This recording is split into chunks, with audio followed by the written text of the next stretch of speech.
That's basically it. Are we recording? Yeah. Was that? Yeah. Oh, perfect. Now we are. Sorry, I was Doppler coming over to the mic there. We do. Can you Doppler come just to let us know you're here, James, our guest? That's our guest. No, I fancy myself as an uncircumcised European man, so when I do it, it sounds like this. Yeah, you know how the fire trucks and shit sound different in Europe? They go the other way around, right? On that side of the world? Yeah. The fire trucks go the other way That's around? coming in Australia. Oh. You really would have to come a lot to see that happen. You know, the effect in reverse. Like a All toilet right, running twist the my wrong arm. way. Fine. guess I will. Hold on. I'll describe what's happening. Scott's coming a lot. Yeah, because he's twisting my arm. That's my thing. That's like my kink. I just told you exactly what to do. You did say you also like deep crunches right before the pod. That's true. We were talking about chiropractors and people who walk on your back until you get a satisfying, like... I had no idea, not joking, I had no idea there was like a Dr. Pimple Popper version of this behavior, that two of you at least raised your hand and expressed a desire to see crunching videos. People having a satisfying crunch. You've both done this? I don't even seek them out. Facebook They find serves me. them up to me. Oh, just on a platter. As I scroll, they go, would you like to see this? And I'm like, yeah, I do. I do want to see that. YouTube just recently started serving me videos by Dr. Eric Berg or some shit, and it's like a chiropractor who gives you medical tips on like fluoride being problematic, and he has like 92 million views every minute or whatever. Like he comes across like a total lunatic. So I think this is a good time to introduce our guest. Oh yeah, are you doing a pseudonym? We didn't even ask. Yeah, do you want a pseudonym or do you want to use your real name? You can use your real first names. Can I just be the James or James? Oh, you're the James. Yeah, you are the James. Fair enough. The James has arrived. Excellent. Welcome to James. Welcome to Can I Lay Down? Hey, thanks.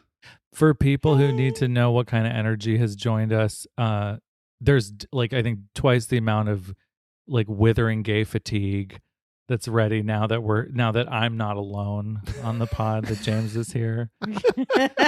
It's a pathetic, like, enharmonic resonance between our souls.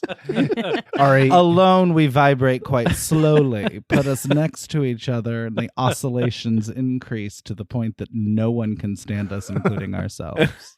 I want to know if we talk documentaries before or after we talk music festivals. Those are the two big things in my mind right now. Because those are the two things that we talked about how we were going to talk about on the podcast? Yeah. Okay. We can do How We've Been Clarifying. and Yeah, let's include talk music doc. festivals. Oh, yeah. Oh. Hey, Adrian, how have you been? What did you do this weekend? Hey, I just shroomed and we drank a lot and I danced a lot. Very nice. Where did you do this? Objection, leading question. I went to Coachella. Yeah. Oh, Week 2. We're co-jealous. I want to hear about this. I've never been to a big music festival, so I'm It's always just excited. Thousands of people descending upon the desert to take drugs and dance the night away. And yeah, that's pretty much it. I mean, you get to see your favorite bands, your favorite DJs all in one place. You do your poo-poos and pee-pees together. Mhm. Can I ask who your favorite music thing that you saw was? There were quite a few. I think the one that surprised me most was Justice. I had never seen them before. Mm. And they, you know the song DANCE? You are such a PYT, catching all the lights. It's as easy as ABC. That's how you make it right. Do the dance, do the, you know that. Yeah, that's Justice. Okay. Yeah, I saw them live for the first time and they slayed. How was that in person without the actual dancers? Because I was also doing drugs and watching that, but on my couch on the live stream. And what appalled, and I do use that word, appalled me, was that they did it without the actual dance routine. Yeah. The rhythms of the bodies against the music is their whole thing. And I don't know how that really carries or works in that context. Yeah. What was interesting is that they played remixed versions of a lot of those tracks, which are a lot harder, you know? But yeah, like people were dancing. People were really into it. Like I tend to vibe off of people around me, so it helps if like other people are into it. But honestly, I think the highlight of the festival was my friend and I dancing to Disco House in Yuma in the Yuma tent with a pack of bears. We had the best time with them. Like who doesn't want to be told they're cute and offered ketamine, you know? Hell yeah. But yeah, no, it was Wow, really could have gone for that. Would have really been something I could have enjoyed. In that James, did that happen on your couch? No, it didn't. No, what? Oh. Weird. There weren't a bunch of guys who just barged in and offered you ketamine? No, Jim had half a puff off of a joint and got 2 stoned probably. I did, however, run into my Coachella bae from last year.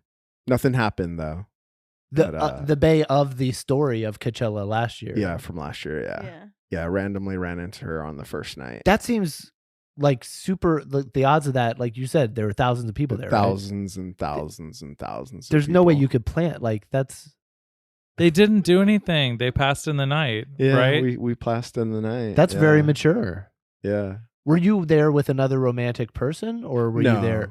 No, I was there with a homie. Were you searching for a romantic person?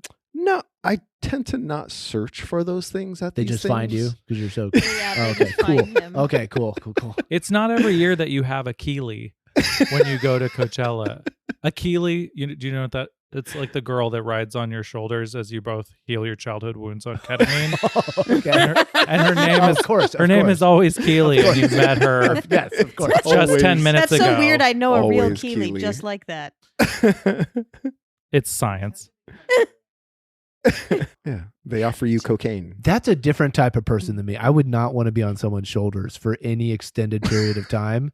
I'm just now thinking You're saying about you're that. not a Keely. I'm not I'm definitely. I don't. The shoulders part. Yeah, usually a 6-foot That's the part I man don't. is not at the Keely. In the bear tent, you could In the bear put, in the Yeah. bear tent, you would be a Keely. Bring me You the- don't have that Your- much hair. You're pretty hairless, right? You which already makes you got him the strip. perfect Keely Yeah. for the bear Oh, tent. that's what I mean, I'll try it. Bring me like Ah. the mountain, and I'll get up on his shoulders.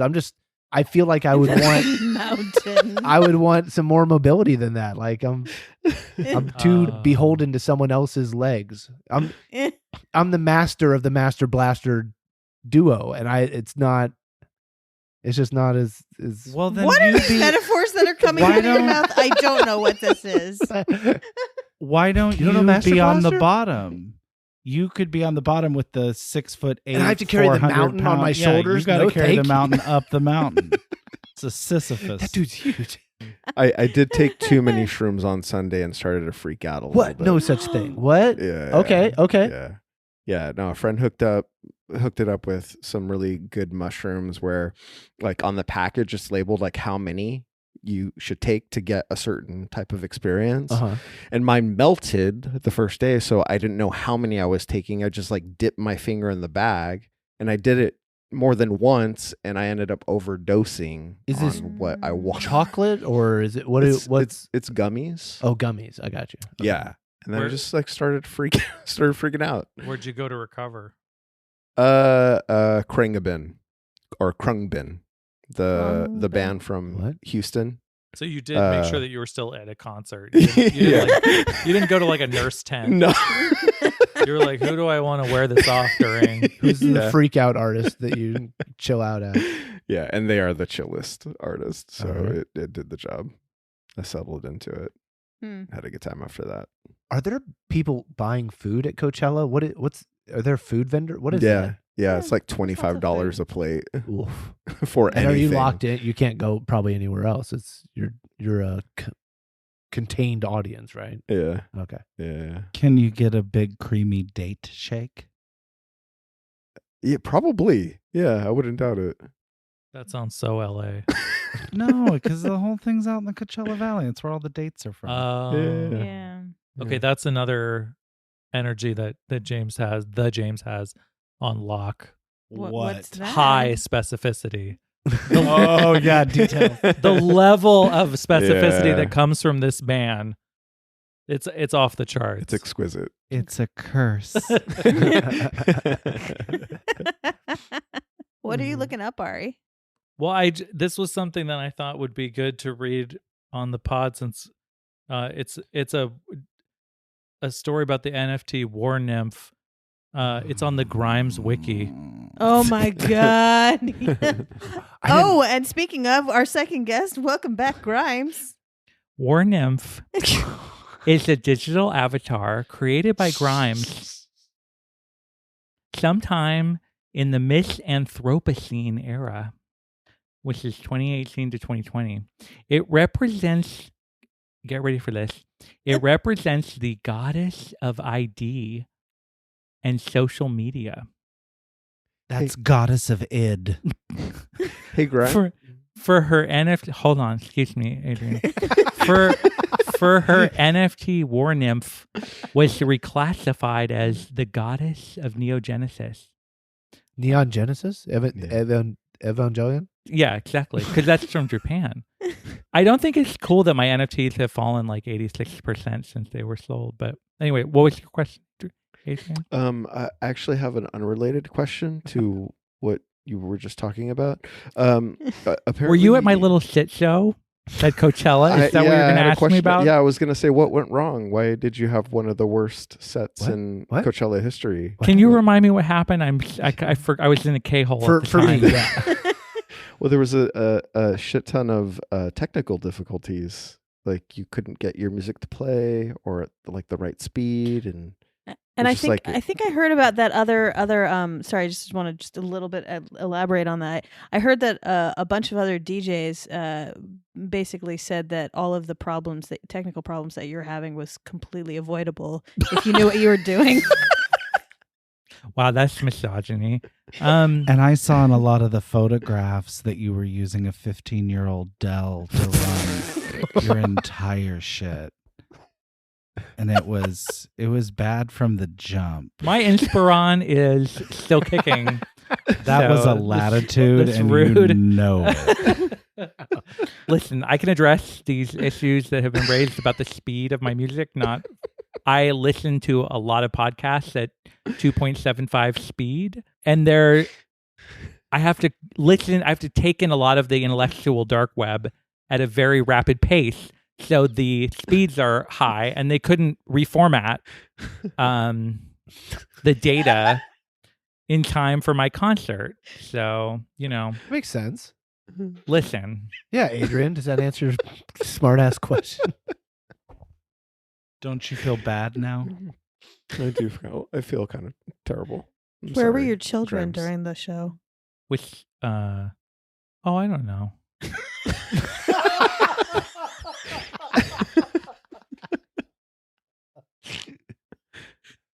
Are your children alive?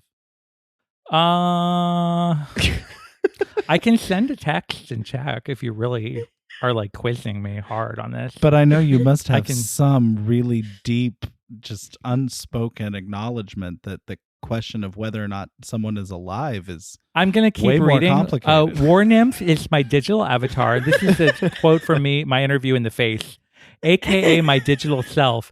Everyone is living two lives, their digital life and their offline life. I want to untether my two lives from each other for mental health purposes, haha, and also for fun. Sorry, I didn't mean to thank laugh you. at that, Grimes. No, it's not funny. I'm also pregnant in this NFT. Having a digital body allows me to keep working throughout the later stages of my pregnancy. That's from my interview. That's beautiful. Yeah. Wait, is she pregnant or is this an old interview? It's an old interview from when Okay. I was pregnant. Okay. I'm uploading Sorry. to that time currently present. I'm uploading. You're downloading from that time? I'm so your NFT retained 20 some odd % of its value. Do we know what it's currently worth? it started out, I think it sold for I sold the whole bundle for like 5.8 million. And War Nymph was around 8,500 and it's now worth about like 1,200. I come here for the numbers. I'm So shocked. I hope these are frankly. right. Yuck. Listen, I gotta go. This is a hostile work environment. So, Okay. Bye. sayonara. Thank you for being here again. Thanks for the surprise. Anytime you want to drop by, open door. Can you tell Ari that he's taking a long time in the bathroom Yes, when you're please. out? We enjoy the time away, but it's time for him to return. Yeah. Sorry, how is everyone okay? Hello. I saw some ratty little 3-foot bitch leave, smelling like skunk. Is everyone okay? I mean, I'll never be the same. Yeah. So did Grimes just? I should have asked her when she was here, but did Grimes just not play music? Did she just kind of stand there and then they were like, no, or did they eventually get it going? Oh, I'm not a fan, so I didn't see it. You didn't see it? Yeah. Oh, I thought I because think you knew. it started like 50 minutes in or something like that. Yeah. 55. Oh. Oof. Mhm. Oh, okay. And there actually were some DJs on Instagram saying like all the stuff that she was saying out of the microphone was complete bullshit. Wait, what was she saying? I broke my flux capacitor. Yeah, it was Yeah. essentially like that kind of shit. Yeah. Poor Grimes. My favorite part is that after everyone drug her through the mud for her exciting, if somewhat complicated performance at Coachella, was that she came back and was like, "Nothing matters. I don't care. The universe is imploding." Like she gave a was press basically release? like, "Whatever. I don't care. On to the next one." She's ripping off Frank Ocean. She's valiant. It's kind of a thing now to have a bad Coachella performance, isn't it? It's just she's not even original. Yeah.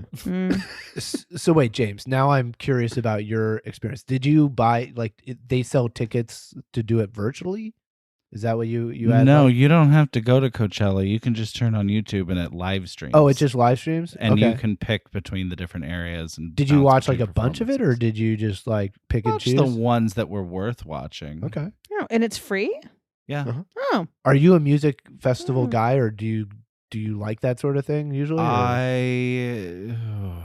Do I like a lot of different musicians coming together to make something beautiful? Right. Yes. Will you find me there? Absolutely not. What's the deal breaker there? It's the same rules that I have for, say, Burning Man, where I love everything about it. I like the casual nudity. I like the rage. I like the sexiness. I like the consumerism. I like the logos. I like okay. I like trading a tarot deck for I a blowy. I like drugs. I like, sex work that's predicated on you have something I want. You're running out of Um, things to put after a butt. Yeah, but I also don't like more than about 10 people in a room. And I don't like being sun exposed. Mm. And I don't like being hot and sweaty and gross and without like a place to retire. So the idea is that the only way I'm ever going to do a music festival like that or do something like Burning Man is to be at a certain level of status where I can come and go via helicopter. Okay. And since that's reserved normally for people like Beyonce, I don't think that's happening in my lifetime. So, you know what? YouTube, great accessibility options for the snob that doesn't want to leave the house. I can just watch it from home. Did All right. you catch any performances that you thoroughly enjoyed via YouTube? Yes. And I have a new, like, broad brushstroke prediction for culture in the coming year. No Ooh. doubt in the first weekend. Yeah. It was nice to see Gwen Stefani, who I will say has had a confused, unsuccessful, and rather self-pitying output. Mm. I think particularly as she refuses to recognize the cultural appropriation that went into her aesthetic and music as a solo artist. Mm. The complicated relationship between white people in Orange County and ska music.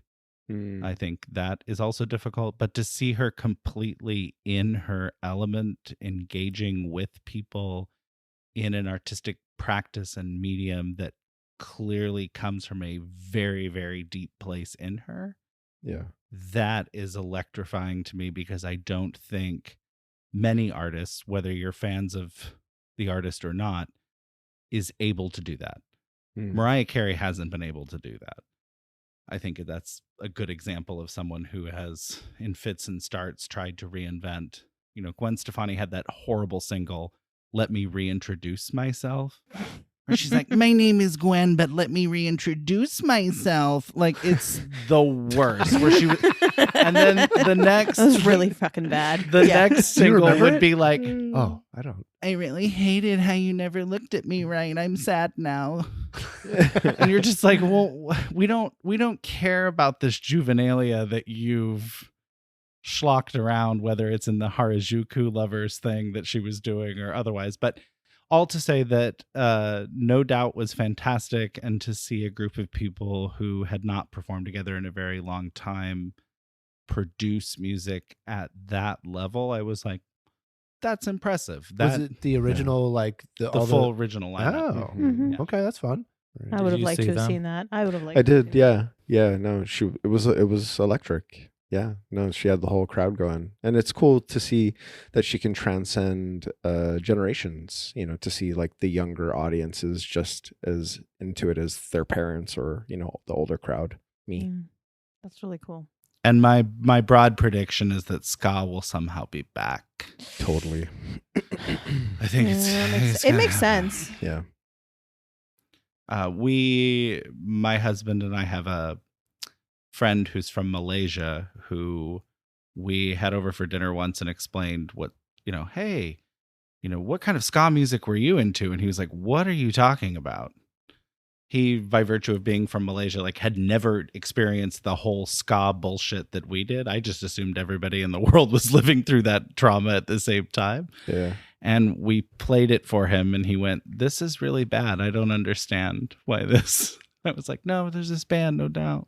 You know what's interesting though that you mentioned ska is I think the tempo of the music too is very appealing to a younger crowd, because I've noticed the re-emergence of techno, like hard and fast techno, because I saw Charlotte do it, who's like one of the up and coming techno DJs, and her tent was full of people like going hard. And then also there's a resurgence of drum and bass, which also has a very fast tempo. So like a lot of the youth are, they enjoy that fast, hard music. There's also a resurgence of like pop punk. Yeah. Among women, like specifically female bands, like tons of pop punk, which could lead into ska. Yeah. Totally. Let's all get back into Hole. We can get back into Hole. We can get back into Garbage. Yeah. What was that meme That's that I great. sent you? That Garbage is Hole great. was ripping somebody apart. Who are they ripping apart? Oh yeah, Courtney Love dragged Courtney Taylor Love. Swift. That's right. What? Oh, that's right. That's the unnecessary ragdolling of the century. It was great. It was so tough. I don't know how to describe something like that. I feel like that's like Sylvia Plath What? running into like Beverly Cleary and being like, "You dumb bitch." Like there's just something. There's just something like off about the even like interacting at all. Like Here- Taylor Swift is still Fisher Price. Here's the quote from Courtney Love. Taylor is not important. She might be a safe space for girls, and Get she's her. probably the Madonna of now, but she's not interesting as an artist. Drag her ass. You know how there are those people that track Taylor Swift's plane and they're like, so much carbon, Taylor. How do I have you? heard that. Yes. I want to do that for Courtney Love, but in terms of off-gassing from cigarettes, because I bet that the two would either, cancel each other out. For or, sure, Oh, yeah. absolutely. Over her 40 years of being a chain smoker. She's easily 98% Marlboro Light.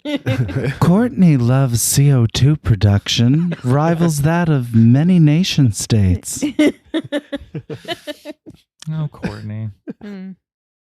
It's so embarrassing how much I loved her as a teenager.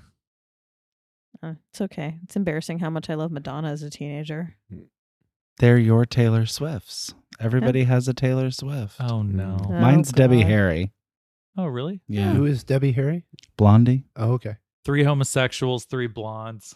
Yeah, yeah. Three I also non-blondes. loved Shirley Manson from Garbage. Oh God, I loved her.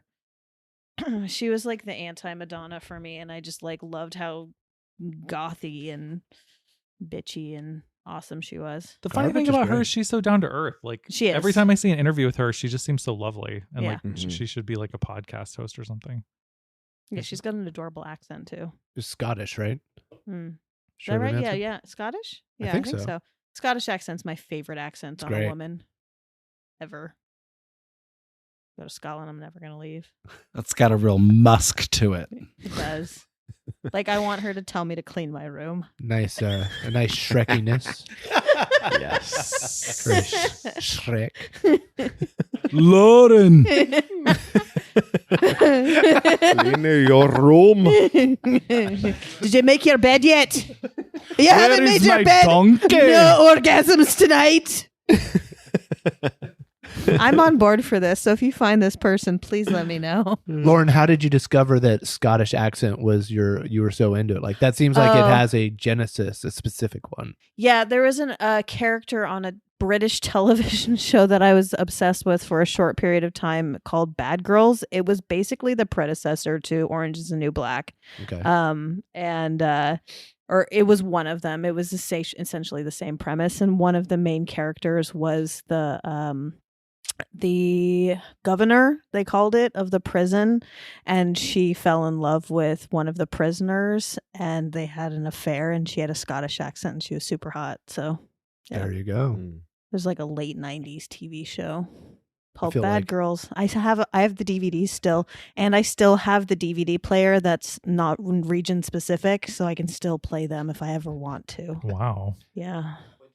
Okay, let's switch to trauma. Mm. Let's talk about the questions. Oh yeah, I was asked to prepare responses. The questions that all of our guests get. I think we. I don't usually- even remember what they are. Yeah. Yeah, So I the don't first either. question is, what's something that you never got over but was pretty silly at the time? It's like, what's that memory that makes you cringe, makes you feel like your scalp is slowly peeling off, but it has no real meaning, and it's still a memory that can come up while you're in the shower all of a sudden and stab you in the kidneys. But it's also just like that time when you danced in front of someone and felt real stupid. Like it's meaningless. Like something that means nothing now, but meant everything when it Yes. happened. for Yeah. 2 split seconds. Yes. When Yeah. you fully dissociated. Yeah. How was that question? Where'd that land? Or even can never get over it. Like you never got over it, really, right? Like it meant a lot then, it still means a lot now. Well, I try to be careful about that. Oh, okay. That sounds darker. That does sound darker. Never mind. This Sorry, is that's just dark. giving a big old rim job to trauma. Like you are swirling around the Can drain. we change our podcast name? Yeah. Is that I Big take- ol' like rim it. job to trauma. I mean, that can be the episode title. Well, Season I two. That's mean, definitely. so I think it bears just like a peek behind the Iron Curtain here. You presented that question as non-traumatic. And I feel like I reflected on something where I felt the sensation of cringe specifically. Mm-mm. And so I was trying to think of the first time that I ever had a sense of wanting to throw up and laugh at the same time, because that is my like weird internalized sense of the idea of cringe. And so what I think of is that there used to be these characters in my life growing up. It's my step grandfather's sister and her husband. Their names were Bill and Mary Fern. Mm. What? Oof, you got last Mary names. Fern? Got this. Love No, this. no, no. Well, it's all one first name, Mary Fern. That's amazing. I thought you were going to say it's all one name, Bill. I and won't Mary Bill use and their Mary last Fern. name, Okay. just in case. There I don't isn't know. another There's Bill some and kind of- Mary Fern. Yeah. Okay, Bill, Mary Fern. Okay. So Mary Fern, like her brother, grew up in Booger Hollow, Indiana. Amazing. Yes, Beautiful. yes. Booger That is a Hollow. real town. I have a hobo hat. It says Booger Hollow, Indiana. Amazing. I love it. I want to go there. Pick my nose the whole She only finished the 5th grade. She's married to a guy who quit school in 3rd grade. I bet she lords it over him all the time. They own Just pushes his multiple nose in. houses, pieces of property. You know, They were very much a self-made couple, but completely unhinged. She weighed in excess of 400 pounds and was only about an inch shorter than my mom, so like 5'11". Okay. She's a hulking person. Yeah, linebacker woman. Yeah. These are people that were your mom's age when you were They little were in the older. story. They were old. I was four. Yeah, it was like early of kindergarten, the year of kindergarten. And they would just show up at our house randomly. They lived in Dallas. They would just show up and go, well, we went for a drive and we kept going. Where were you? In Santa Cruz, California.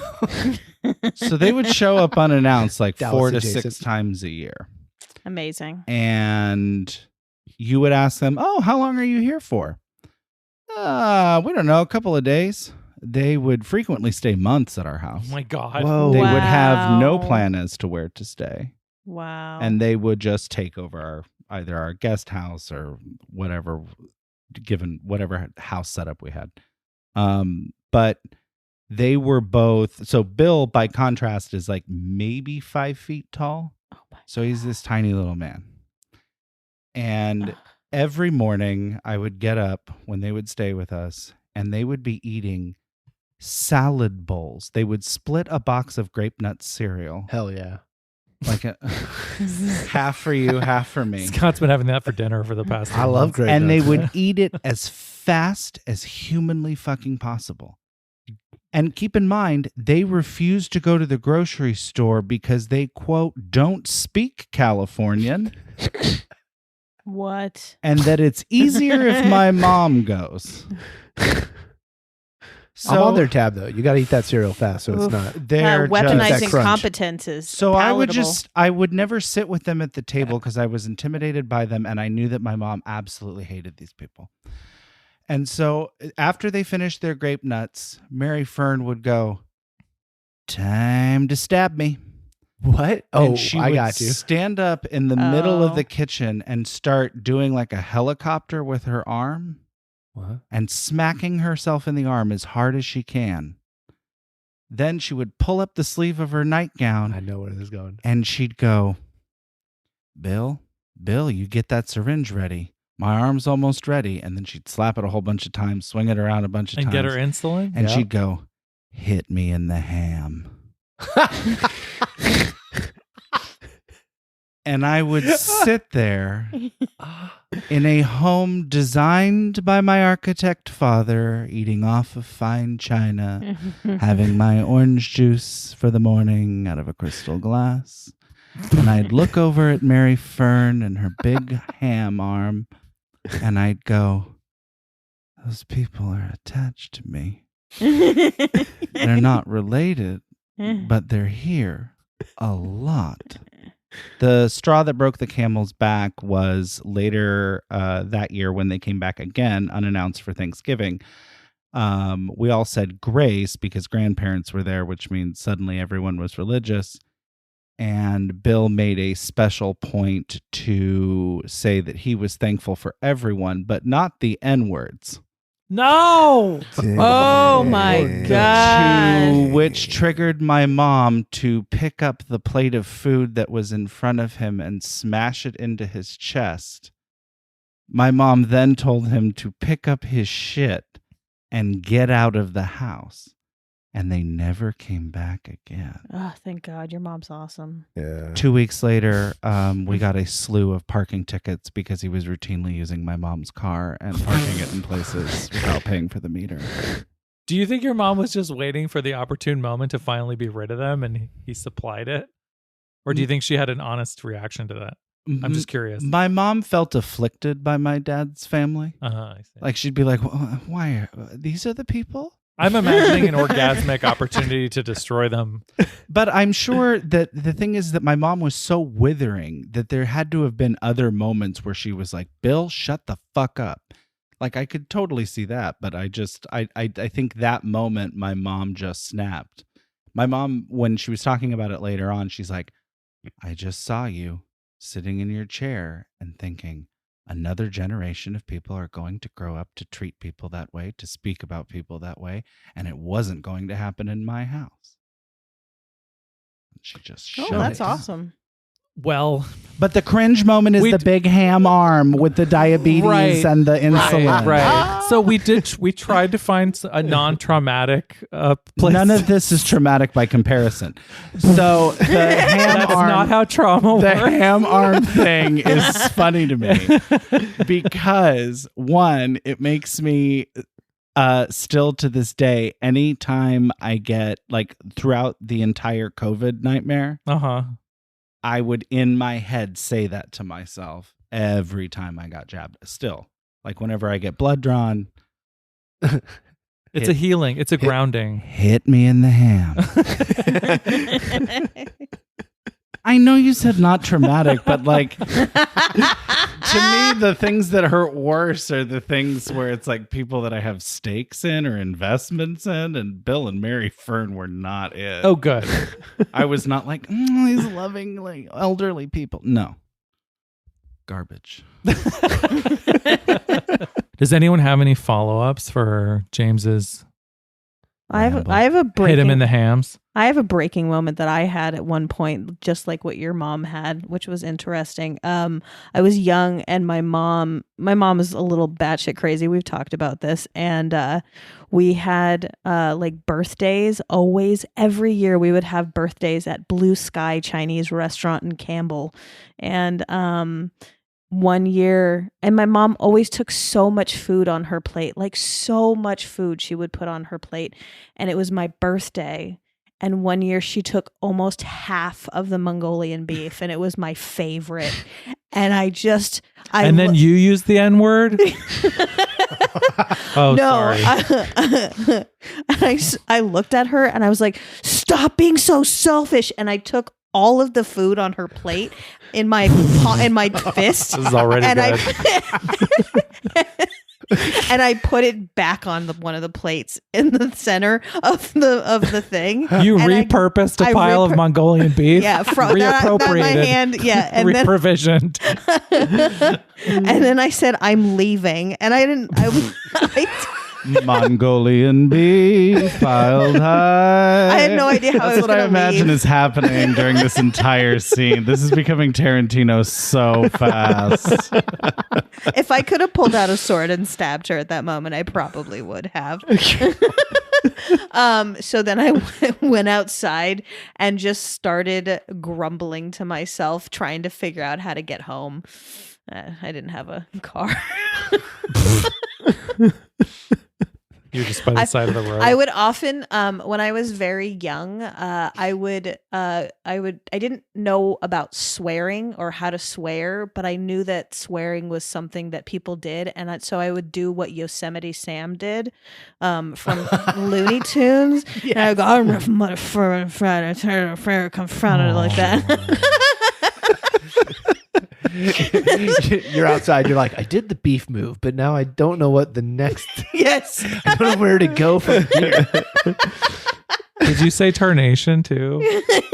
That's so cute. That's adorable. Probably. Like I did it when I was very young. I stopped at some point, but when I was very young and I was hiding under my bed, and I was just mad at somebody for something, I would do that, and then somebody would.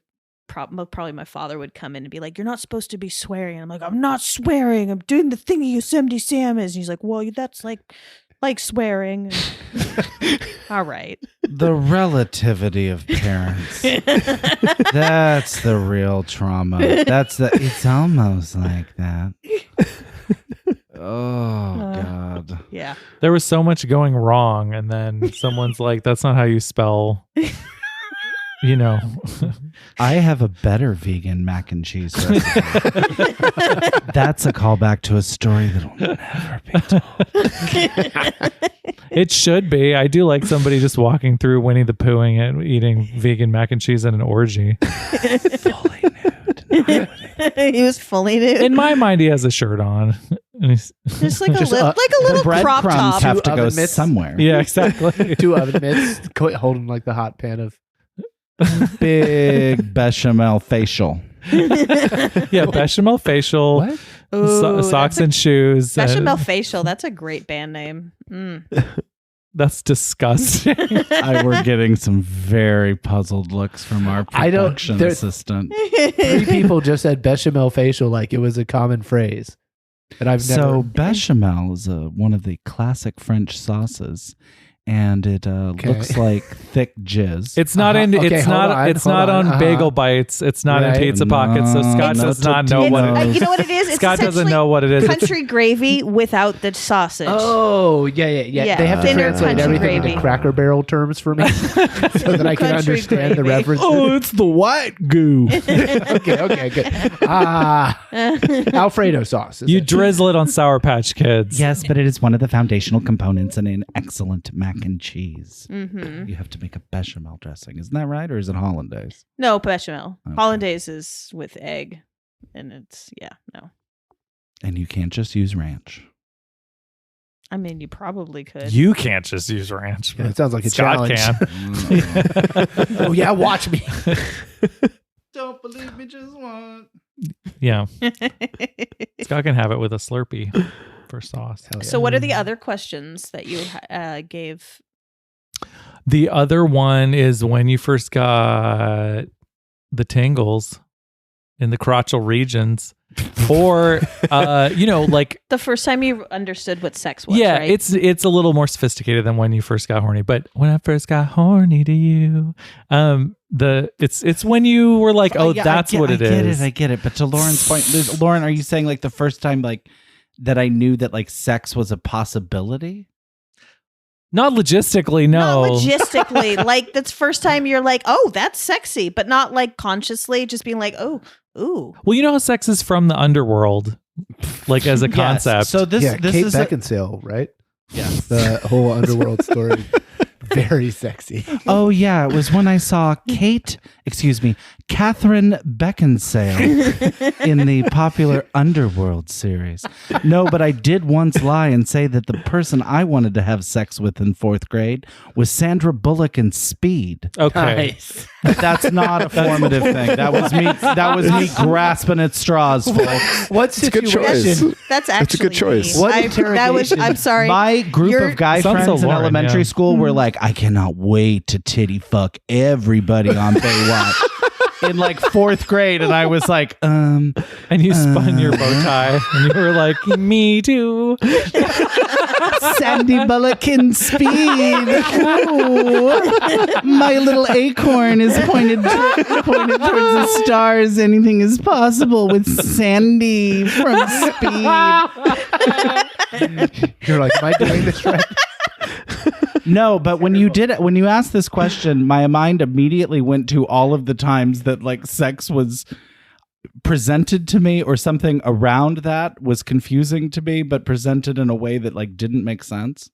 So I was thinking about like, I know I'm not supposed to talk about the things that aren't the answer to the question, but No, go ahead. Do 3 of them at least. okay, one of them. You can talk about whatever you want. This is your podcast. When I was 10, our sex ed class, which that district started sex ed instruction in 3rd grade. The elementary school that I went to did not have a male teacher. So one year it was the chief of police Oh my God. Wow. would volunteer to do it. In fairness, mine was a gym coach and he showed porn. So they would. Hello, boys. I'll be talking to you about sex today. You had a big Irish chief of police, I This assume. more was Stereotypical? like, you get a girl under 18 pregnant, you're gonna go to jail. Oh yeah. Like it was Clint like, Eastwood. if you're dating my daughter, you better wrap it up. No, it wasn't. It If you wasn't get that a boner, dramatic. you better not get a boner. It was more like Chop it off. you know what they make fun of on like Reno 911, where it's like the guy behind the podium being like, well, once a month Tampax. Because it had to be taught by, it was gender separated. My 6th grade year, it was the principal of the school, whose name was Jim. And every day he would look at me and go, cool name. Fucking hated him. Hold on, James. Was it okay the first time though? It was not okay because my name is James and his name is Jim. Oh, And that's not the same name. not. Scott's asking because he wants to know that if dad jokes are funny at least one time ever Right. since the history of time Not started. when you're the principal of a very tawny, gifted, and talented elementary school. I love the idea of We dad. went to Catalina for a month that year to just kind of see whales and check out dolphins. We were funded by a nuclear power plant, so we had more money than we knew what to do with. I feel like if someone used a dad joke on you as a young boy, you'd shoot them a look that would turn them to a pile of ash. I was more into hanging with the moms, not the dads. I'm not sticking around for bad jokes. I'm hanging out and finding out about laundry detergent. I want to know what that vacuum do. I want to see if there's anything I can do in terms of like refreshing linens. Is this true? Were you a baby Yeah. domestic goddess? Oh yeah. Huh. Yeah. I didn't know I was gay till I met my first boyfriend when I was 18. Huh. Like really like no strong like urge to be in that kind of like romantic relationship. Interesting. And when I came out to my godmother, she said, "Yeah, I knew you were gay when you were 4 because you complimented me on having Versace dishes." She goes, "You finished your bagel and lox, flipped over the plate and said, 'These are wonderful.'"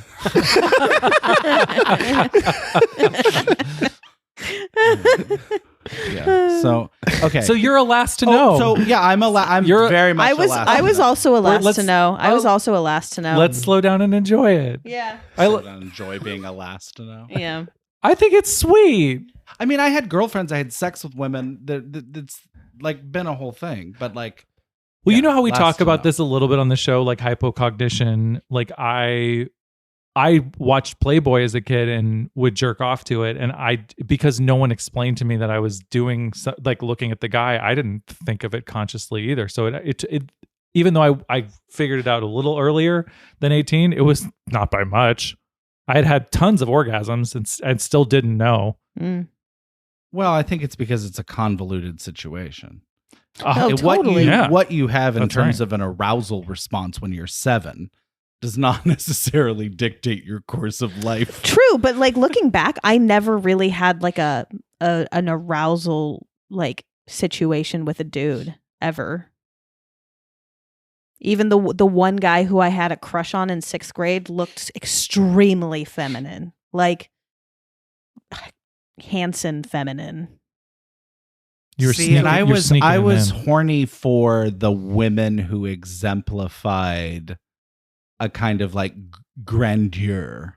Oh, interesting. Like the reason I love Kirstie Alley is because at one point I really wanted to fuck Kirstie Alley. Interesting. And because I liked that she ran an interior design business and was funny on TV. But did you want to fuck her with a penis or ingest her spirit? No, I didn't want to consume her. Well, I'm trying to find in a another. soul immolation. I'm trying to find a metaphorical way of approaching the question. Of Oh no, but did you want to put a pee-pee in her? Yeah, okay, yeah, sure. I wanted to put my PP in Kirstie Alley. You did. Yeah. You wanted to shove it up But her like Kirstie that, Alley. I mean, if you look back, anyway, we're getting off topic. We were talking about what made me horny. No, this is the first. topic. Fucking you asked Kirstie Alley. first. Okay, go ahead. Okay. Well, also, I will finish the. So I was trying to think of things that didn't make me horny as a kid.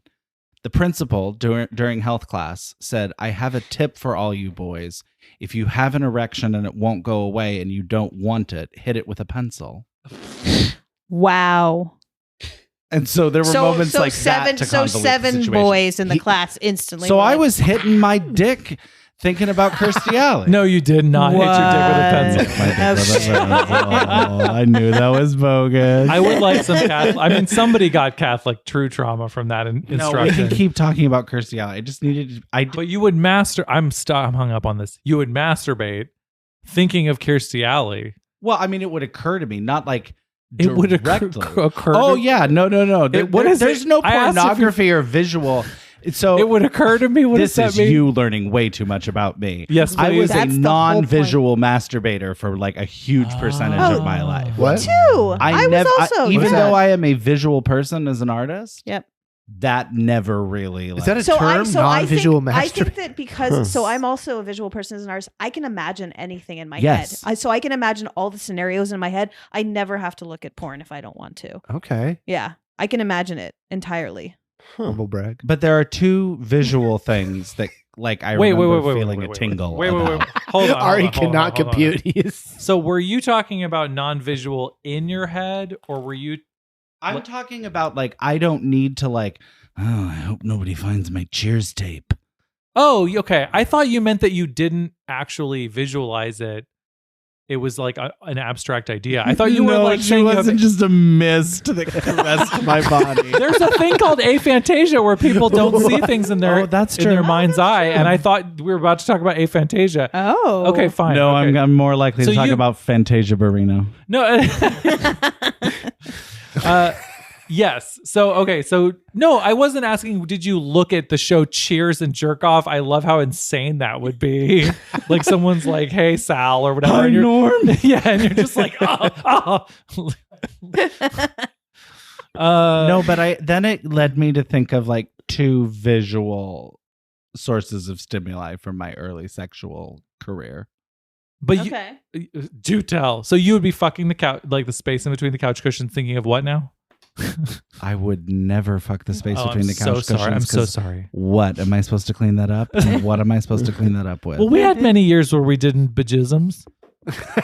Yeah, but I still would not ruin a couch because I have a respect for the furniture. Oh, that's yeah. true. You wouldn't. You were a domestic goddess. You wouldn't get dick stain juice all over the. Yeah. Oh, yeah. And my mom said that anything, the rule in our house was No. if you are cleaning anything or doing anything to your body, it happens in the bathroom. Oh, she knew. Good job. It's Good good job, rule. Mom. But I mean, that was like, if she physically saw you like brushing your teeth, it was a major fiasco. Like, why would you do that in front of other people? Oh God, Yeah. your mom was this woman I dated in Boston. I That mean, would like, have been interesting if that were true. Are you talking about the ex that you call by a curse word? yes. Okay, got it. Yeah. Yeah. One time we were in a car and I was taking her to, I think I've told this story. You have told me this Okay. story. Yeah. Yeah. It's very sad. I was taking I think it's funny. I was taking her to see a house that she was gonna buy, and I picked up a nice burrito for her, and we were eating it, and it was like carne asada or whatever, and I took out one of those like little flossy thingies, and I was flossing my teeth, just like very polite little ones that are pre-made flossy thingies, and she turned to me and she's like, "You're flossing in public? How could you?" And I'm like, "We're in a car, and it's Give just me her you." number if she looks like Kirstie Alley. I'm interested. She combines both important kinks. She does not. She looked like Betty Page. That's kind of fun, I Yeah. suppose. It was fun until I figured out she was not a pleasant person. Was she good in Yeah. bed? Yeah, the like 3 times we ever had sex. Oh no. Yeah, it was.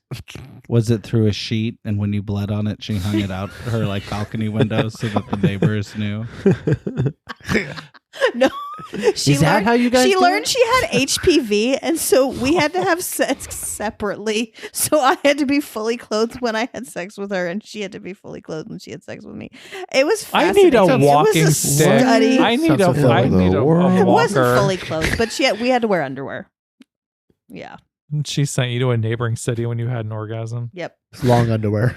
I was. We dated for like Trap 4 door. months. It was fascinating. Thank God. Ugh. 3 times in 4 months. That's pretty good. Yeah. That's almost once a month. That's almost once a month.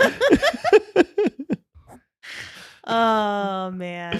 So we were person. talking about visual cues then? Yeah, but I'm way back at the. I still want to check in. So you'd sit and visualize yourself fucking Kirstie Alley. Knowing me, I probably visualized 83,000 things.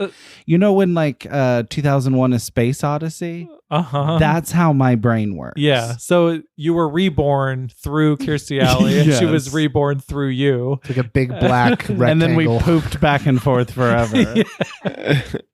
Because I was a last to know gay, I think my visual examples are pertinent. One, I was playing baseball and the field was covered in used condoms. And I remember going to the field for baseball practice and looking down and seeing like half a dozen probably. Wow. Just like used condoms kind of all in the same area by the dugout. It was just I mean, one good kid who for that couldn't person. put one on. And 6 I was times. like, what is this? He didn't realize he needs magnums, and so he just got. bloop. And so what did my little domestic diva do? I sprung You into action cleaned them and I up? cleaned Cleaned them them up. But I remember being like, You were a bathhouse attendant at a young age. Yeah, probably. We can't But play because I baseball. was also kind of a nightmare person, what I did is I put them all in A Dixie cup and took him home. And my cummed on hat and What? put one in each of the bat bags of my No. friends. Yeah. Really? it. Nice. Good job. A little arsonist. A little And jismatic arsonist. And I remember being kind of horny from that. No, that's horny. Did you know what they were at that? Yeah. Okay. Because, we've been having sex ed since third grade. Okay. A lot of people have come into a room, mumbled about condoms, and left. Mm-hmm. Hey, you gotta put them on. And the other thing was that the box was there, and I was like, "Oh, there's like 6 of these here, and it's a 3-pack of condoms. And where did the other 3 come from? Where did the 3 condoms come from? That if they're not part of this 3 package, I was like freaking out about it. I was like, how are there 6 condoms? Math doesn't work. Yeah, the math doesn't work. And so I tore open the box, and it has that like little diagram of how to put a condom on. And I like lost my shit over that. For Like whatever reason, horny? it like clicked into my brain. That's when you I was realize like, what I'm sex in was. love with a cardboard box. Yeah. And then How old were you then? Kirstie Alley. No, but like Kirstie Alley's part of that. You make it sound like these are the only 2 moments I ever masturbated. That's as the a law child. of the having explained something. And Adrian, in what way do you relate to this story? Yeah, quiet. I'm just along for the ride. He's like, I was in a baseball field one time and I left like 6 condoms after a really crazy night. Because I was wearing all 6 of them at once because I really wanted to make sure I didn't get her pregnant. He's like, now I He's really fertile. know what happened. You can never be too careful. That's If I have the a most question, important things you ever said. if you're a last to know gay, as you guys are saying, is there ever a point of frustration when you tell people and they're like, yeah, I know. And you're like, no, I'm supposed to, like, do you get frustrated? You're like, I'm supposed to be the one to tell you. I mean, when I told my grandma, she was like, "Yeah, I know." Yeah. And she's Does that deflate you at all? You're like, no, that's my secret. You're not allowed to have it yet. 1902. Yeah, she's born in 1928. Her sex ed was like 100%. gin rummy being Yeah. played with her. Yeah. Like, and she's like, I know, bitch. I lost a early gay friend because of that. Because of him Like, saying and I know, and you being mad. he was a year behind me. I went to college. He called me on my dorm phone. Yeah, dorm phone. I picked Me up too. and I was like, "Hey, what's up?" And he was crying on the other end. And he goes, "Well, this is really hard for me to say." I was like, "What? You're gay?" And he was like, No. "Actually, yes. And it's very important that I tell you as my best friend. But I guess." And that was an eye-opening moment. Oh my Oh, God. no. Oh God. So imagine me with a corded phone, my perfect little dorm desk. Twisting your finger around it, being like, "I'm so sorry, I don't know." What I Two said." closeted gay men being mean to I each was other. not out. That is so funny. Two catty, when you- closeted gay men. When you said Yeah, that, did you so think, wait, so he called you up and he was I like, used to take pictures of his dick and sell them on the internet in high school. We used to do that together. We had a very Oh, everybody specific does that. friendship. Everybody yeah, does that. yeah, me too. Okay. And then, I even did that. It's And not. then- It's not But a we gay weren't thing. gay. But we weren't gay. oh Jesus! Wait, help did you these know poor yet? Gays. Did you know yet, or were you just not out yet about yourself?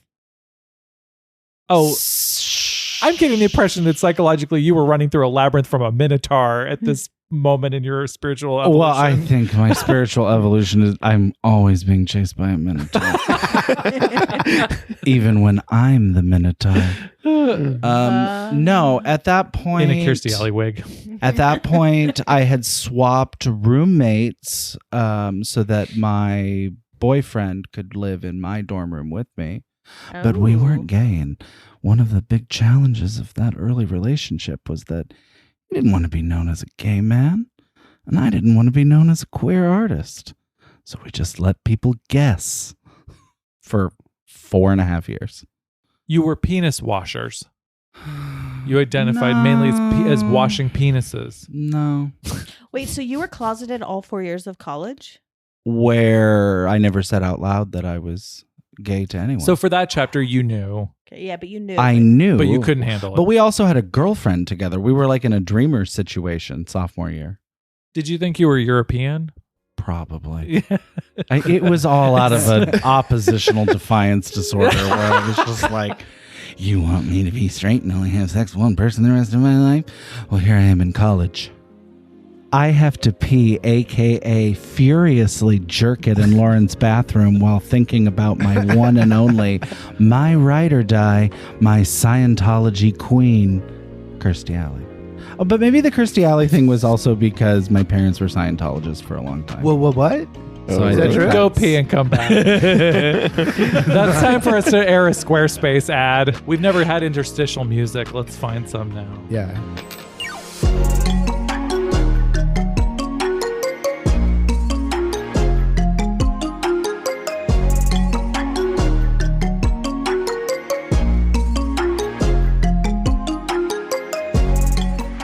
When did you have your first relationship where you came to terms with it and knew and were happy and out and willing to call the person your boyfriend to other people? I would say that happened during the chaos of undergrad, certainly. Okay. Because, the lingering after effects, even though it was a million years ago, still point to that being real. And I had no problem referencing, this is my boyfriend. Okay. I'm trying to think of when, probably, honestly, meeting Jim. I think that probably was definitely that. I was in a long-term relationship before then that was unfortunately not great. And I remember being particularly embarrassed about it. So yeah, I guess I would have to say with Jimmy. Yeah. That's really sweet. Jim, just for clarification for our audience, Jimmy is his current husband. Yeah, I was going to say, Jim, turn off the podcast. No, what's the actual answer? No. It's the one I haven't met yet. Oh. Do you think Sandy Bullock. I really loved the kind of queer topic on Courtney's episode when she was guesting and talking about her evolution as a person. I also just wonder if you no matter how you might seem to be arriving at your current identity, if there's also a way that it's pretty transformational over time as an experience, in a way that you accept, and that isn't necessarily just explained by arriving as a guy married to a guy. Sure, you mean that just nothing is static? Yeah. You asking a question? It seems like some of those earlier experiences, even though we're describing you as in the closet back then, those were actually meaningful sexual experiences. Yes. And yeah. And they aren't actually defined by being in the closet. Yeah, it's not as if I walk through life and when a switch gets flipped. Yeah, I get what you mean. Let's do it. Yeah, let's talk Madoff. We had a homework assignment before Yeah, this who podcast. who actually watched the Madoff documentary? I'm expecting some confessions. I'm a good student. I do my homework. I watched the whole thing too. Wow. I watched So like you know all about the 30 seventh floor. minutes of the first episode. I could feel it in the ether. There's no wrong answer, mainly because I believe that the original thought was, hey, Ari, you should watch this so that you and I can talk about it. And then it became the homework for the podcast. So I just want to go on the record as saying I'm sorry that I committed you to 28 hours of content. Oh, did we Wait, watch the wrong so- series? We watched It's a only 4-part. Oh, yeah, but it feels like forever. So first so episode does. can I just clarify? It wasn't your idea for us all to watch it. It was Ari's idea This for is us all to Ari's watch doing? it. Ari expanded an idea, and now we're all here. Okay, got Oh, it. yeah, fuck me. Fuck. I Ari. actually really enjoyed it. No, really. I hated the Come on, first plow me. episode, but the last 3 were great. The first episode is horrible. Yeah. Why? What makes the first episode not the same as the others for you? It's like Bernie Madoff grew up in a small town where they invented, margarine or whatever. Like, it's just like, you're just, the bio. yeah, it's awful. We do not care about how many pickets were on his white Did we picket say what it fence. was called? It's Well, I think the other thing Netflix- is like Netflix Madoff. Yeah, it was Madoff. Madoff, like a Monster man, of Wall Monster Street of or Wall Street. something? Yeah, There you yeah. I think the other reason why it's especially boring is Madoff doesn't, in my opinion, open to differing opinions, Madoff doesn't matter. Madoff isn't the No. interesting part at all. And so any part where he or his family are suffering, or they might ask those kind of just really corny, true crimey questions about like, what kind of monster was this? There's no answer and it's not interesting. You know what I mean? Like, it's just, I mean, he was kind of a boring person, Yeah. besides the fact that he was just a huge criminal. Like, everything about him was boring. which was part of his success, right? Because he was reputable to so many people in Yeah. power. Yeah. And they just thought, nah, every time the topic came up.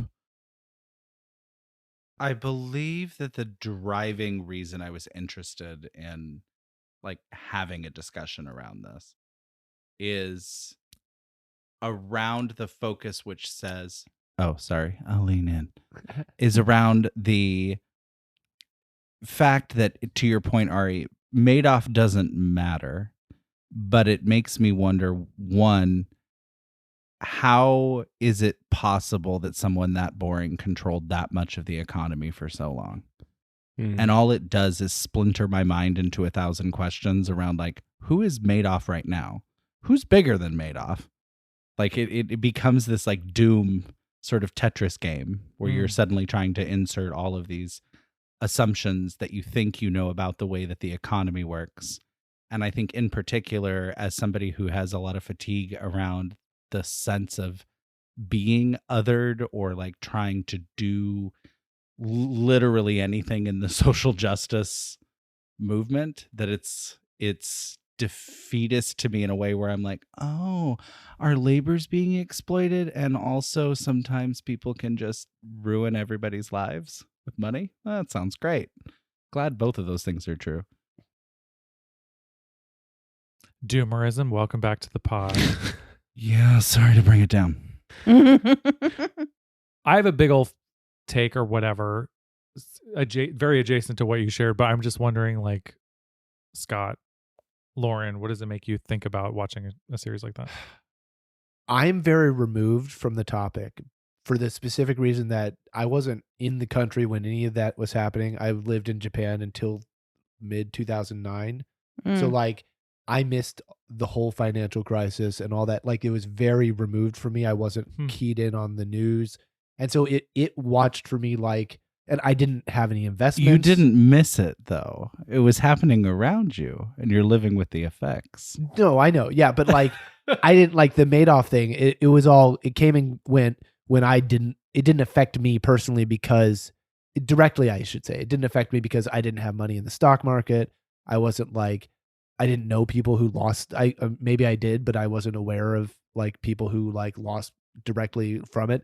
So it's like a story that it's a cautionary tale that's told to me from other people, but it doesn't ever like hit me maybe the same way. I think that is in a way the question I would kind of ask is like, does it strike you as a cautionary tale?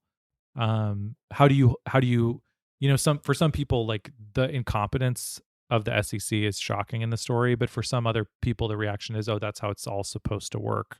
And I'm just kind of like maybe leaving that on the table as like something that this kind of documentary raises for anybody who watches it. Like you end up asking yourself, like, is it more corruption or more incompetence in a story like this? Well, I'm pretty cynical on it, and it feels like the documentary is like there's a whole bunch of problems with the way it's all built and the way that we let it run anyway. And anytime that one person gets to the focal point, they're like, he's the problem. And it's very easy to like overlook all the things that allowed that to happen or are other problems in this just inherent in the system. I think that happens in finance and politics and, all the different arenas. And yeah, they mentioned that they used him as like the figurehead for the financial crisis of that time. Yeah. I mean, and he had a huge part in it. But I think that the thing that was most fascinating to me about it was how willfully naive human beings can be. It was fascinating how there were so many people who were like, the one guy who said, my father said nothing is, nothing's ever free, nothing ever comes free, something like that, or like a good deal is never, I don't remember exactly what it is. Sure. It was something like that. And he's like, but I didn't listen. And then like all these people were just like, well, there were red flags, but I was like, cool, money. And there were red flags, cool, money. It's just so everybody was so, I mean, even like the SEC when they came and he gave them the account number. And then where he was like, here's the account number. Literally all they had to do was spend 30 minutes and look at the account. And they were just willfully naive. They didn't care. That's the fascination for me. Yeah. Is the idea that as we try to imagine a world that is bigger and brighter and better and stronger and more resilient and less prone to having horrible things like war, we're looking oftentimes not at the most boring realities. Like, you do all this work to create new capital markets for developing communities, and yet there's a Bernie Madoff who's just skating by fucking shit up. Right. And it's interesting to me, rather than the sensationalism that I think crime offers in terms of entertainment, it's more like the cautionary tale of, yeah, sometimes it's this boring. We're actually up against this. I mean, I grew up with oh, go ahead. Sorry. Would you equate Madoff with somebody like Sam Bankman-Fried? I don't think you get the FTX of it all, the Sam Bankman-Fried, without a Madoff. Yeah. Sorry, who's Sam Bankman-Fried? Bitcoin guy, FTX, FTX. This exchange for cryptocurrency, basically went around collecting everybody's money, not doing anything with it, illegally investing the profits through a shell company, like Ponzi basically scheme. play through play. Yes, but even more concerning because now we acknowledge that the assets don't exist, which is what Bernie Madoff was actually playing with in the first case. And so I feel like if you are trying to assert that things like cryptocurrencies can like lift people out of poverty, you can't say that anymore.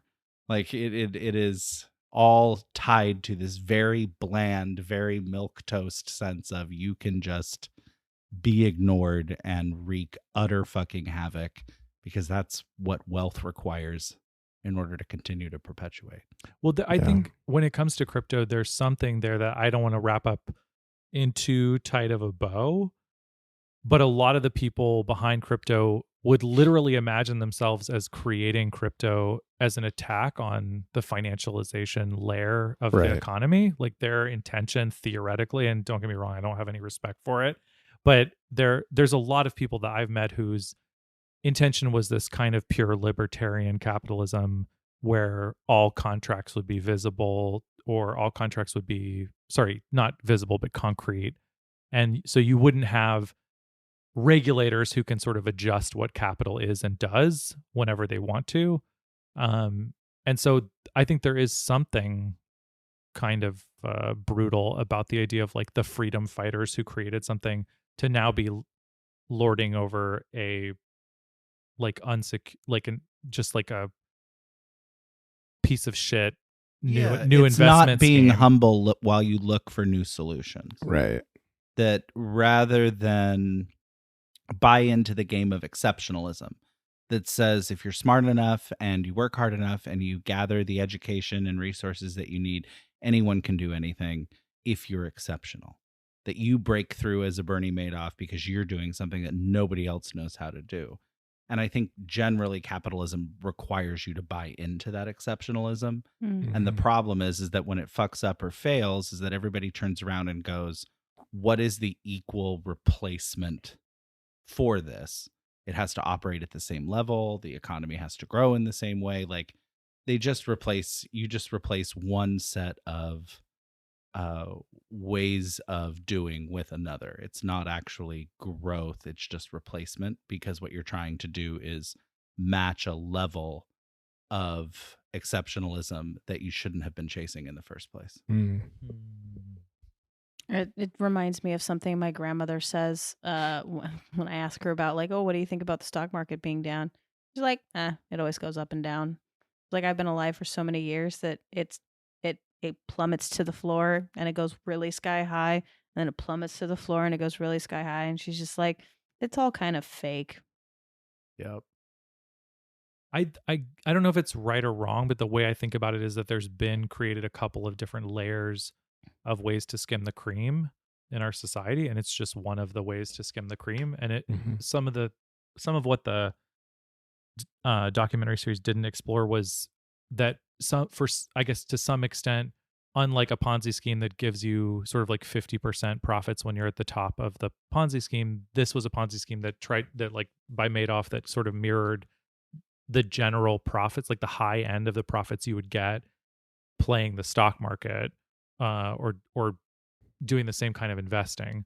And so people had a kind of narrative that this is the kind of profit rich investor class people are also supposed to make. He just kept making it exceptionally well, so it looked normal-ish. So it kind of fed the denial that you were talking about, Lauren. And I guess that to me is also why somebody like Madoff or whoever, like Richard Nixon, like goes down, but the system stays, is the system was supposed to be doing something like what Madoff was doing. He just did it like too garishly.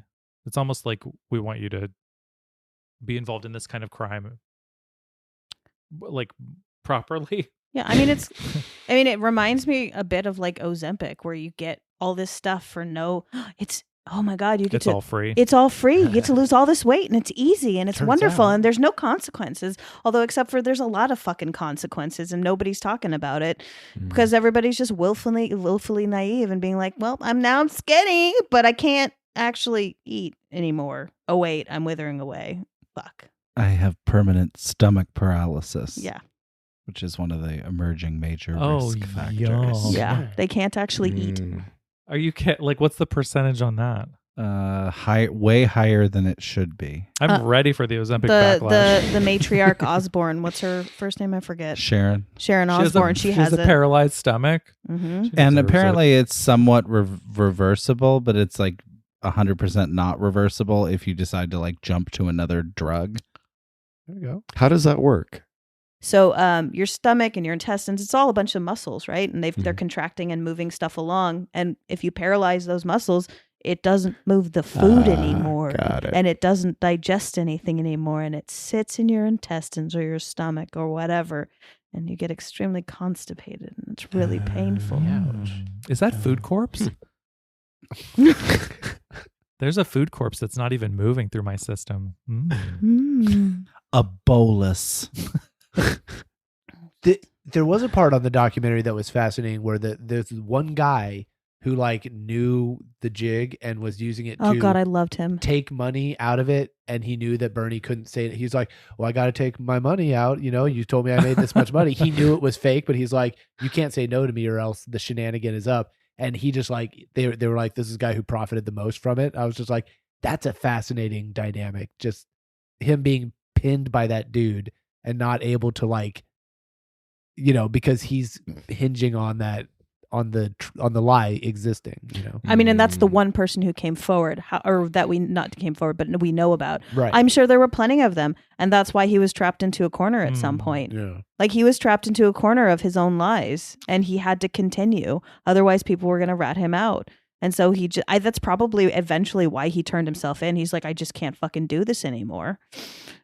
Yeah, because like that guy kept gobbling up all the profits that I'm sure he had earmarked in his mind for himself to some degree to be like, yeah, or I will operate with that money. And then he would just be like, take it right out. And it's like, yeah. It is interesting to me too that the documentary doesn't ask any like insurgent questions that are really interesting. Like it's really pussified, and like there's no going after JP Morgan in it. There's no kind of like asking the questions about how power defends itself and lets Bernie Madoff seem to take the blame.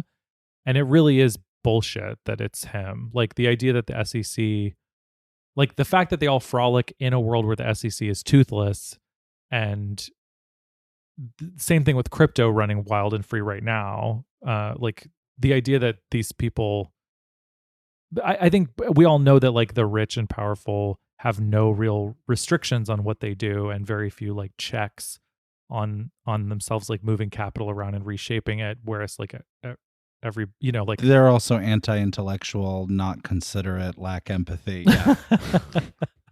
Yeah. Are a different species? Is that what you're? Yes. Are we having an eat the rich moment? Reptilians? Always. Yeah, I think that whatever it is that like what I read analysis wise was like people go work at SEC before they work at a hedge fund. Like it's just a revolving door fake institution that enables businesses because the people that pass through it are not really there to do any regulation. It's all kind of understood and agreed upon. And then after they get some practice regulating companies, like doing paperwork or whatever, then they go work at one of the hedge funds.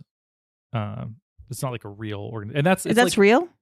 That's the true inconsequential. nature of, like these things. I mean, I think that's why there's always like a tug of war between, like, to me, the two parties in the U.S. are like shitty social services with barely regulated capitalism and totally deregulated capitalism. I think those are the two parties.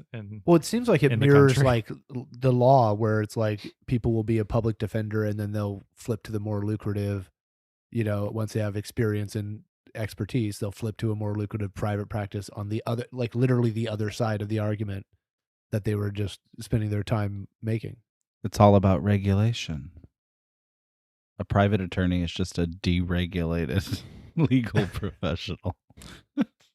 And and to your point about like fatigue working in nonprofit, like we're just supposed to like mainly work in nonprofits to pad our egos that we're making a difference while they make all these.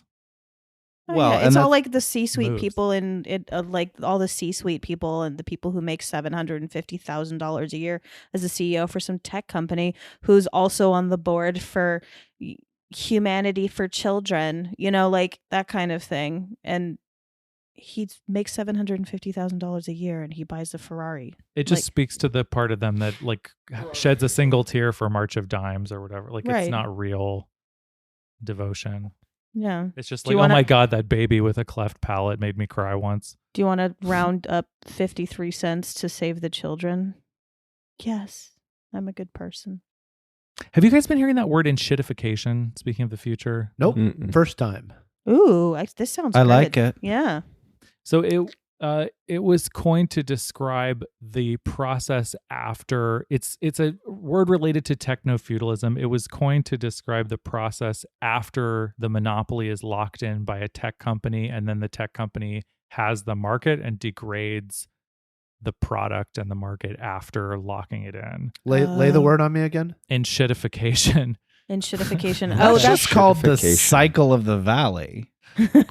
Well, that sounds. You're that talking about sounds like the cycle of Silicon Valley. Yeah. Yeah. No, it's a feature of it. Yeah, totally. it's what people are really afraid of if the federal government decides to legalize marijuana before putting in a bunch of regulations to avoid monopolies, because the moment it becomes federally legalized and there aren't regulations to stop monopolies, people like Philip Morris, Amazon, they're thinking basically like Philip Morris, Amazon, like big huge companies that know how to either make cigarettes or move it at scale are gonna take all of the weed and they're gonna make it shit, and then we're gonna have shit weed, and it's going to be extremely taxed and overpriced for shitty stuff. It's your Amazon Basics joint. Yeah. And then they're going to completely regulate. They're going to fuck it up for everybody. And then we're not going to have all these little private strains and all these fun little mom and pop stores. And I love my Lenovo e-weed.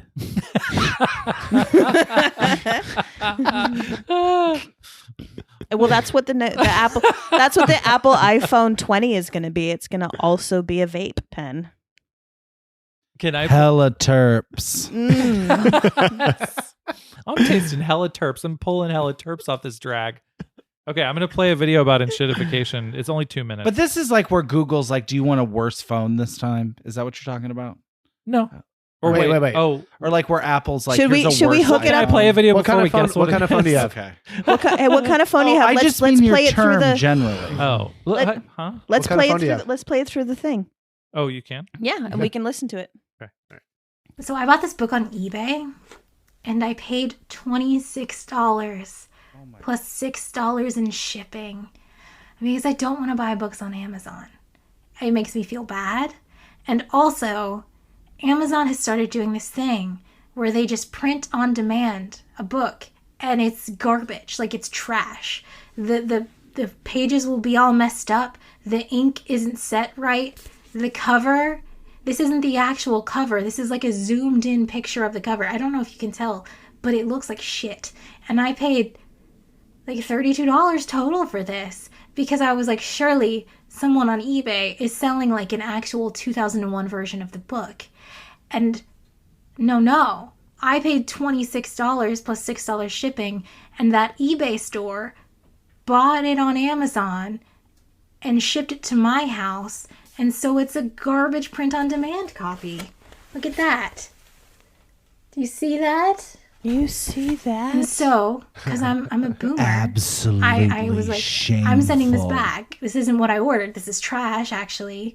And they were just like, oh, sorry, and they just refunded me. So it's a scam. It's a bot scam. Like, there's probably like a person who just set that up and they just list whatever books and it just checks to make sure they're charging more on eBay than it costs on Amazon. And so they have to refund me because they make so much money that it doesn't matter and they don't want me to leave a negative review. So I talked to eBay because I'm a boomer and they were like, well, they gave you a refund. What's the problem? So now I don't even have this book. I just have trash. It's trash. It was hard to read. It's garbage. So she's saying a bot sold the book to her on eBay from Amazon, and it's like that's how sort of locked down the marketplaces or whatever. So I'm sorry. I just want to break this down. She bought a book on eBay for more than it was supposed to be than what was on Amazon because she wanted the real version, the real printed version when they mass printed a bunch of books from a printing press. Yes, that's right. Sort of. She was trying to buy a book not from Amazon because Amazon has destroyed the book market and is printing books itself in part of its lockdown and that has replaced the book market. And she wanted to not give them any money, right? More than she wanted some like particularly occult book. She actually just didn't want to give any money to Amazon. And then she's saying that the eBay account sold her a book from Amazon that was just printed. So it was like a finger from the Amazon empire was there on eBay. Did she know that this was actually from Amazon? No, she's saying that was the shock, was that she thought she was getting a real book from a real person, and instead it was a finger of Amazon.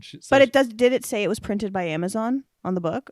Well, she knows it was because it was printed like shit, and it's what Amazon does. The thing that she showed was that it was printed at like 5 minutes ago. Because what she did was open the book and showed the print date, which was like 5 minutes ago. Got it.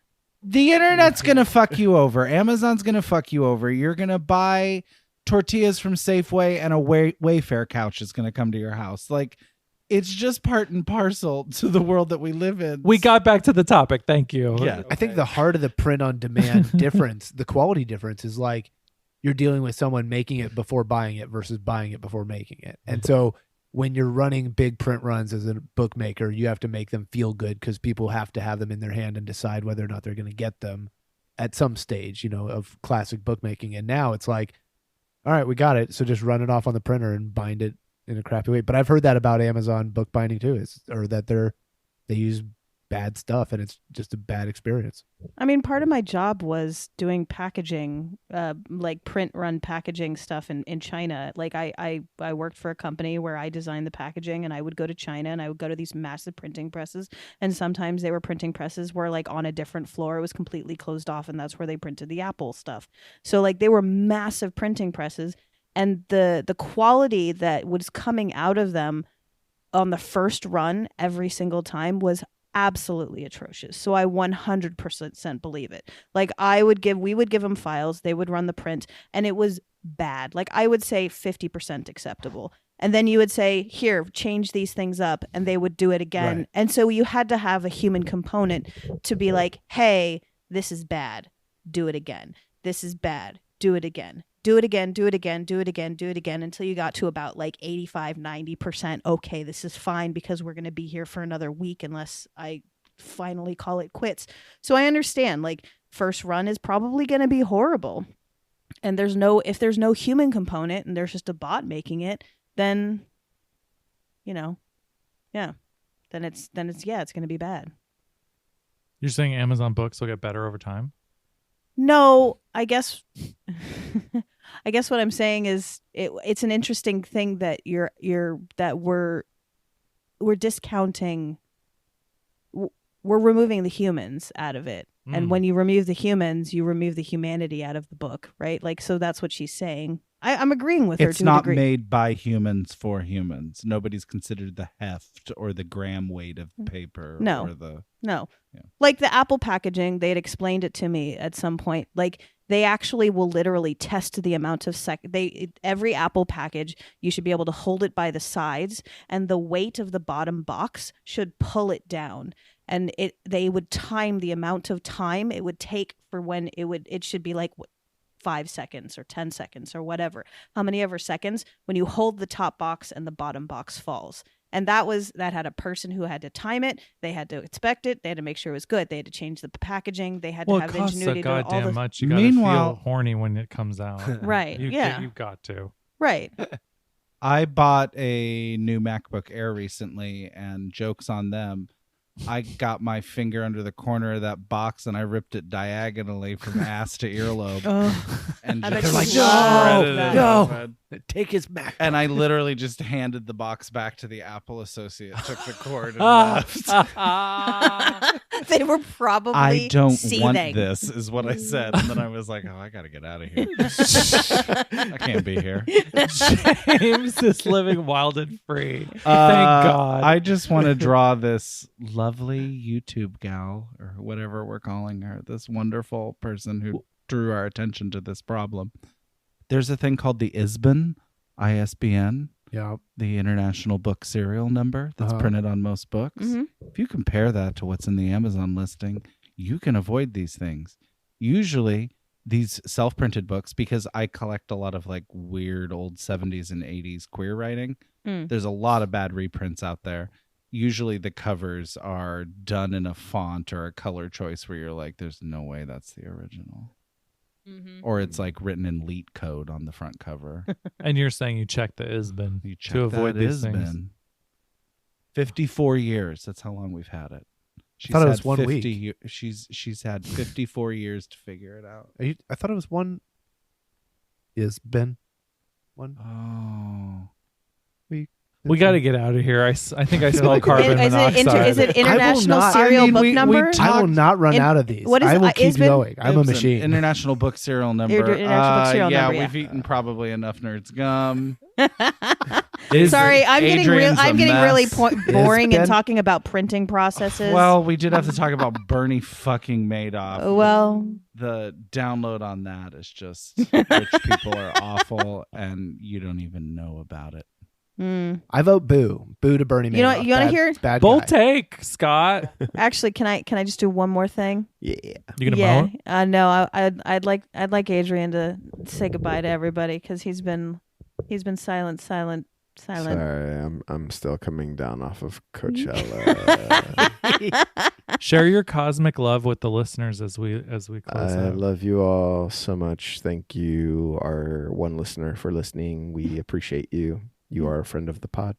And thank you, James, And for thank the you, James. Thank you, the James, for joining us today. It I'm was lovely. one of your listeners. were- Oh. Awesome. Well, then we'll have no listeners. For Thank this you for pod. having me. We can say whatever we want. Thank you for having me. Love you Yeah, all. thank you. It was really great. Oh, love you too. Thanks Love for you making too. us listen to Madoff. He made off with our hearts. Yes! Aw. I didn't do that one. Scott liked that. I love Scott it. loves I That's didn't good. do I've it. been Love saving it. that this Oh my whole time for God. Scott. Perfect.